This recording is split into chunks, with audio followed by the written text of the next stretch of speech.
Hi, I'm Corey. Hi, I'm Tess.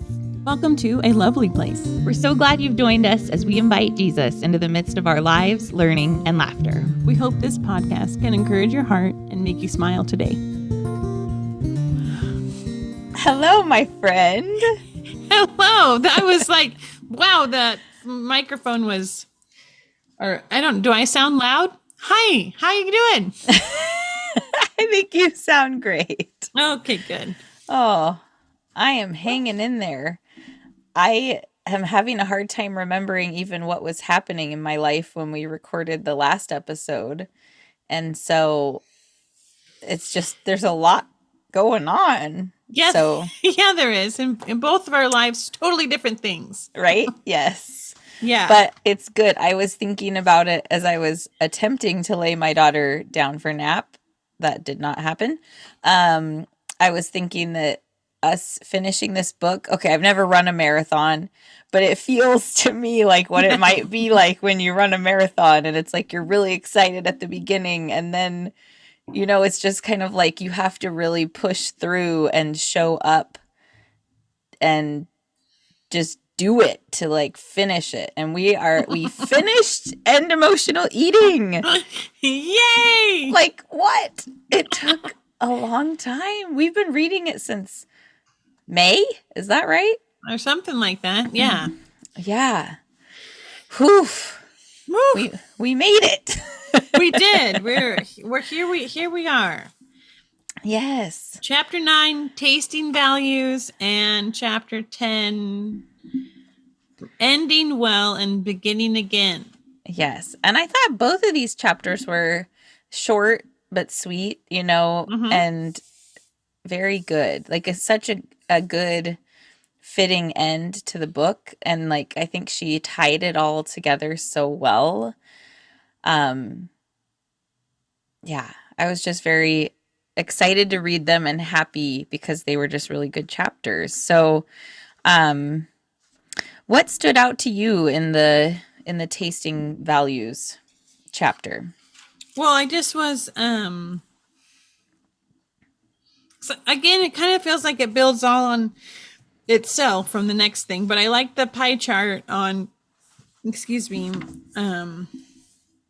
the life pie where we have food and weight and friends and travel and work and whatever else we have in our life, and it was divided in this particular pie. The pieces are not cut. What would that word be? They're not cut evenly. Yeah, it's not an even fraction here. So right. I don't know if this is not what she was talking about, but overvaluing it or undervaluing food. And I just have been trying to like not be the crazy food person, but learn about something. Not that you can't learn or whatever. I just didn't want to be talking about food or thinking about food all the time. Yeah. Because I feel like that's how the old me did it. But it had negative connotations. So now I'm trying to honor make a plan for food, cook the food, eat the food, clean up after the food. You know, like that process does take time and we do it often throughout the day. Yeah. But I just wanted it to be the in-between meal times to, one, give my body rest because I'm learning about nutrition and how we need to eat and then not eat. Not this whole like again. So just trying to learn that natural cadence rhythm of food and enjoy it, but not consume my head with it all, I guess. Like that's the value that I'm holding, that I want food to be good and to honor this body God gave me, but not to make food the idol or the answer or the... Yeah. Well, and I think that's exactly what she's talking about in this chapter is that if we make our body image or food or our weight or whatever, like one of the larger pieces of our pie, meaning we focus on that more than we focus on other things, that it gives it power over us, because if something goes wrong in that area, it feels so much more like devastating than if we have ourselves invested in other things as well that are important to us. And so that's what she's talking about with like the values. You know, she talked, one of the things that I highlighted was she says, if your sense of self worth were to depend on a variety of factors, you might still feel pained by your children's setbacks, though to a lesser degree. So she's talking about if your self worth were like dependent on your children's success. And so she's saying like if we have varied things that we are invested in, like our friends, our family, hobbies, like those different things, then when we face a setback in one of those areas, it's not as devastating as if we devoted so much of ourselves to just like one thing. Yeah. And I think that just stood out to me because I think sometimes I can be like one of those personalities that gets obsessed, like, you know, with my current thing that I'm interested in, you know, and then I put so much of myself into that that sometimes I neglect the other things in my life that matter. Yeah. And so I think this was a like just a great way to think about like almost like having more better moderation in your life as to what you're, you know, like putting your time and your thoughts Yeah. and your energy into. Yeah. So, Well, and it kind of makes me think of like with Rebecca Lyon's book, Rhythms of Renewal, and the Rest and Restore, and the Create and Connect. Like those tie into all these different values. So I just think it's cool how God has led us through different books and different authors, learning and growing, and just like going, okay, maybe I haven't done this particular exercise that she has in her book, but I've done other exercises that are similar. Like sometimes I feel like I get a little intense about, I got to do this, or I don't want to do that, you know, like, and it's like, well, you've actually done that before. Like you have more values than you think you do. Not that I didn't think I didn't have values, but just like writing them down and thinking about them, like, oh, this is my value. Like, I don't usually say that sentence, right? Like, right. It's just, but it's like something that is, or I don't know what. And it kind of, yeah. Anyways, yeah, there's a lot of information in my head. Well, I think it's important, you know, because she's talking about like we live out of our values no matter what. Like our actions show what our values are. And it's okay to like look at those things and say, well, my actions right now show that these things are my values. And maybe you don't want that to be your value. Maybe you're like, oh, I'd like to switch that. And I think she was talking about like coming to that from a place of acceptance to say, well, right now it seems like these are my values. These are the values I want to have. And then kind of to identify like what actions, what goals can I set to then move me toward, you know, like towards living out those values, the values that I do want to have, you know? But that a good way to see what some of your values are is to evaluate how you're currently living, you know? Yeah. So where are you spending your time and your money, right? Right? Yeah. Yes. But I loved, so she said, when we focus on values, we let go of measurements and focus on living with virtue. So virtues, she was saying, is how we go about our values. And values are associated with an ongoing active process. But goals resemble a to-do list. So I think sometimes I can feel bogged down by a to-do list. So I liked that our values have nothing to do with to-do lists. It's this process that we are living out, you know? And I loved what she said too, talking about the happiness trap, where she said, we live in a don't worry, be happy, big yellow happy face culture, which may lead us into what Russ Harris calls the happiness trap. The assumption that happiness is normal and achieved by chasing fun and running from pain. In fact, the word happiness stems from the root word hap, defined as by chance. So I know I've heard before where it's like, you know, if you chase after happiness, you'll never find it. But if you go and you work towards developing character, then you will be happy. Like that kind of a thing. Like if happiness is our goal, it really won't ever, it will always be eluding us. Yeah.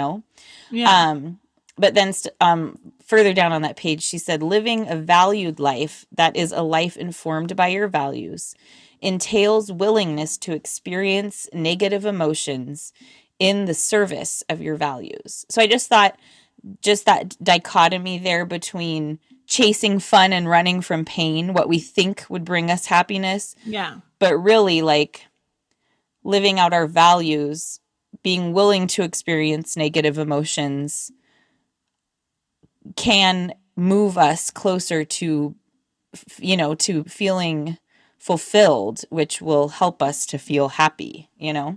Not all the time, but Right. um Or yeah. not as easily as a Hallmark movie or a Christmas movie that enter problem. I want to fix it this way, have struggle, and then happy ending, right? Like it's like, Right. that's an interesting, but it kind of makes me think of that little process.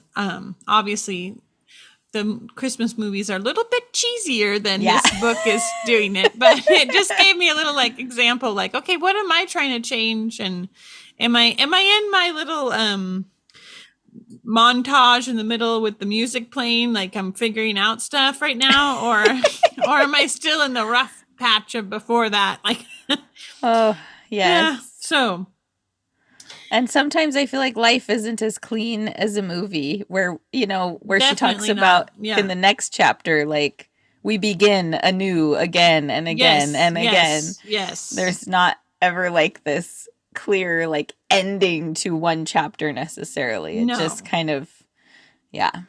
Yeah. That's why there's always one more Christmas movie. Right. Just kidding. I mean, not kidding, but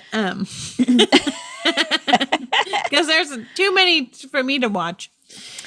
Yes, me too. Yeah.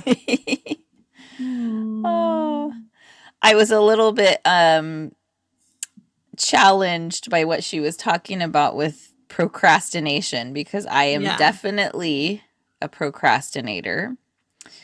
And she said procrastination involves putting off valued living in order to do something sort of pleasant or to avoid difficult feelings. And she said, yet postponing valued living may mean we're dropping opportunities, since we can never know how much time we have or how often certain opportunities will present themselves. Procrastinating can hinder living according to our values. Equally important, it can maintain a cycle of training our minds to seek pleasure at the potential expense of meaning. That one really got me. Mm-hmm. So I'm like, I think I often will seek pleasure, whether it be video game, Netflix, food, or something, like to distract myself from the things that I know I want to be doing, but I don't want to do at that moment, like. Yeah. It seems like it's easier to do that old rut that's carved in quite nicely. I can just ride that rut, man. It's comfortable. I've done it before, but it's like, what if we changed the route and then it was more pretty because you hadn't seen that before, and then Yeah. how about feeling good by eating good food for your body? Yeah. So your body's not so stressed out, you're wacky all the time. Like just saying, like I haven't done I know that this book doesn't talk about food journals and things, but I've been working with a nutritionist with the program that I signed up for to help me with all the back pain and all this stuff. And it's just been very interesting, just like paying attention to what I'm eating and when and why. And I'm glad for this book because that has helped me with that. And then I don't remember where I was going with this, but beginning again is very real life. Like, oh, yesterday I didn't do so good, and then Yeah. And sometimes it was a deliberate choice. If I am going to eat this, and I don't, it's not necessarily that I'm necessarily overeating anymore, but I'm just, the what I'm choosing is Yeah. also being challenged to have the quality of. I value real food, and am I Yeah. not eating real food? And then that's a weird cycle that you can get into that's not according to my value now. Yeah. That Well, I'm and I like, think oh, I don't remember where I read this or heard this or something, but you know, in an attitude of self-compassion, like when we do something that we feel guilty about and when it starts to turn into shame, to be able to stop and say like, I did this thing that doesn't align with my values or who I want to be, but I can do different next time or I can mhm. try again. Instead of being like, oh, I'm a failure because I am not, like I'm not doing what I wanted to do. So I think that's good just to remember like, well, yesterday or today or whatever, I made this choice, but I always have a new choice to make, a new Yeah. path to like step onto. And I'm not like beyond hope because I made that decision, or I'm not like too far gone, or I haven't just like, you know, made too many mistakes that I can't fix it. And that reminds me of what she was talking about with in chapter 10. She was talking about people who quit smoking, and she was saying one of the best predictors of successful smoking cessation is the number of previous failed attempts. In other words, trying to quit repeatedly means you are more likely to succeed. The thought, I can't, I've tried for years, is unsubstantiated by this research, since the person trying to quit smoking for the fourth time is more likely to succeed than a person who is on her first attempt. And that just like, I was talking to Daniel about it last night, and he was like, yeah, well, it's like getting back up on the horse when you've fallen down. And it was like, Marathon and horse riders that we right. are.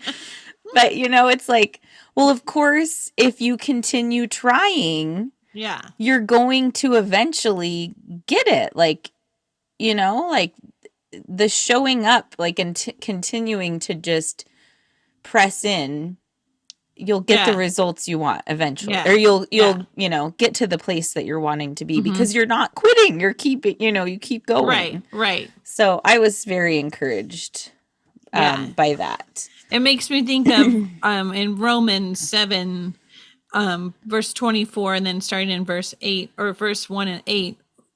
24/7. Oh, wretched man that I am, who will deliver me from this body of death? It just is like he's like stuck in this thing. And then 8:1 is, therefore there was now no condemnation for those who are in Christ Jesus. And I just love how that is, because we're walking with the Spirit. We get to practice, and like you're saying, have that forgiveness and move on again. Like we don't have to live condemned and under our thumb and Yeah. without hope. Like there's hope, we can change. Yes. Yeah. Well, and I love, so on in chapter 10 she says, when we see each moment as a time to begin again, moments generate exciting choices. And I think oftentimes I think of it the other way, like I'm starting again, like dang Yeah. it, Yeah. like it feels like, gosh, why am I at this again? But I love the way that she just phrases that. And it made me think of something that I was talking about with my counselor.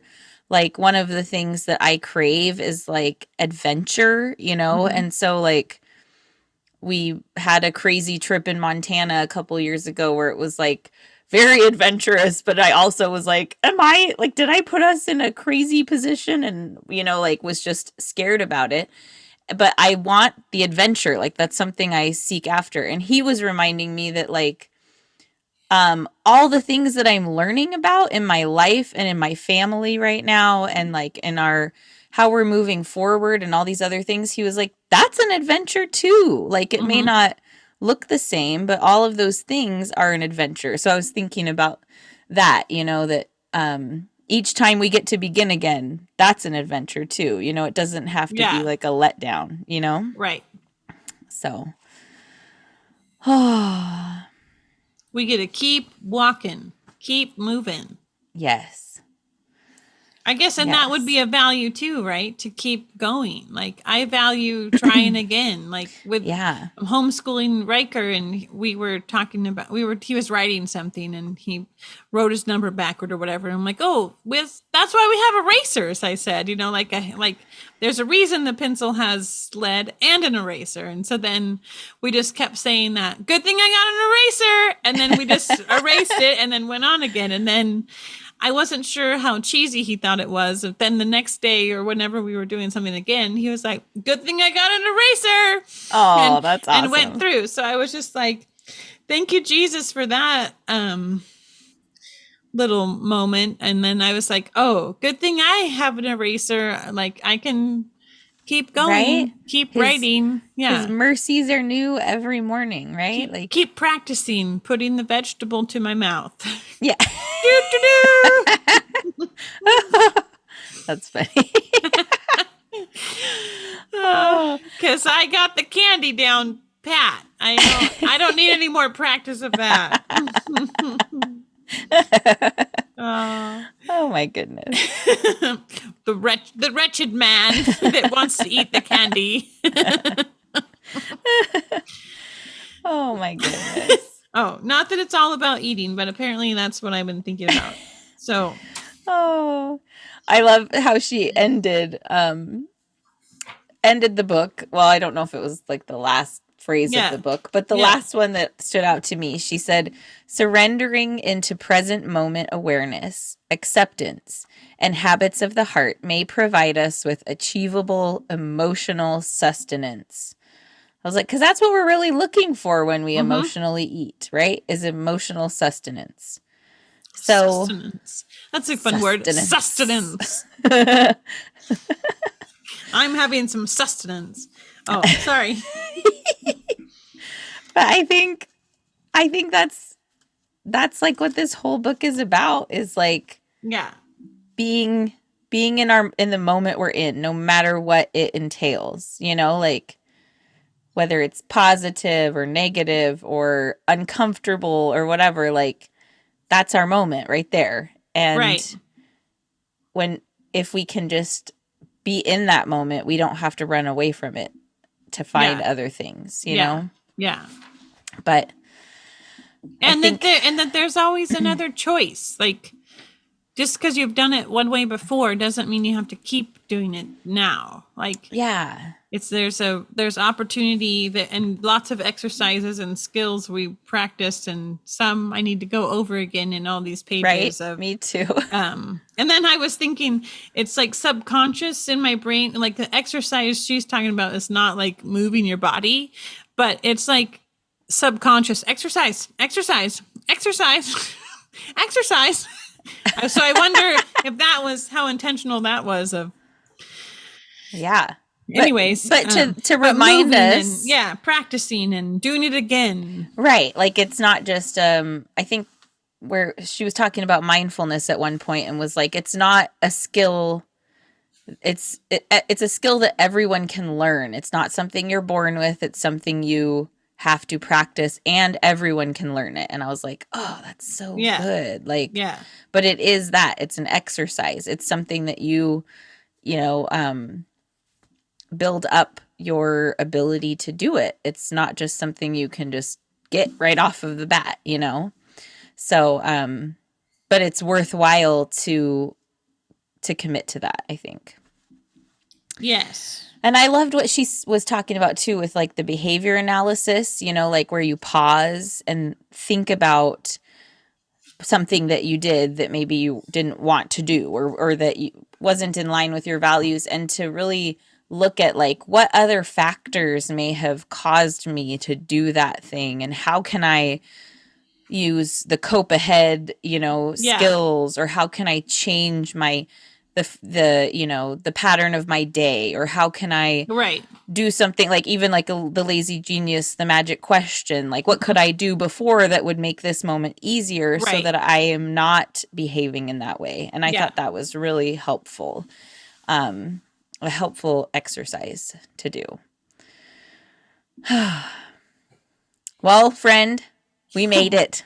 We made it. We made it. And We value reading a book and learning. And finishing it. And finishing. Yay! Yeah. And everybody that's joined us along the way, thank you. Because this has been a good motivation for me to keep reading the book.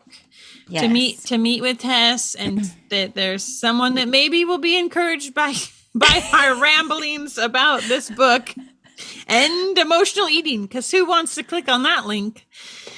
Right? I don't always want to click on it, but I'm glad that I have. And then I've even, like, at the end of the chapter, she was talking about getting a gratitude person or a accountability person. And so personally, I'm just in the new year, I'm going to go through this book again.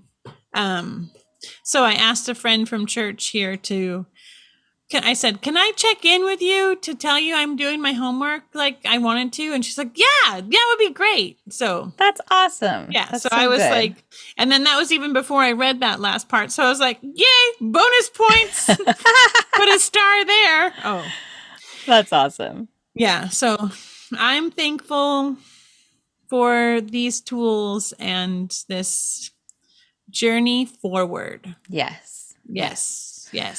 Well, listeners, we're thankful that you are listening. And we are excited to dive into our next book, which is Famous at Home by Dr. Josh and Christy Straub, I believe are their names. I'll double check that. But Straub, Straub. Yeah. It's going to be a really good book. Talks about what intentional choices can we make to be famous to the people that matter most to us. Instead of trying to maybe find our identity and our worth and our value in our values, being famous, outside of our homes, but how can we be famous at home, So I think it's going to be a really good book. With our people that we live with all the time. All the time. Even when they don't nap. All right, friends. Well, we will talk to you next time. Thanks for listening. Thank you. Thank you for listening.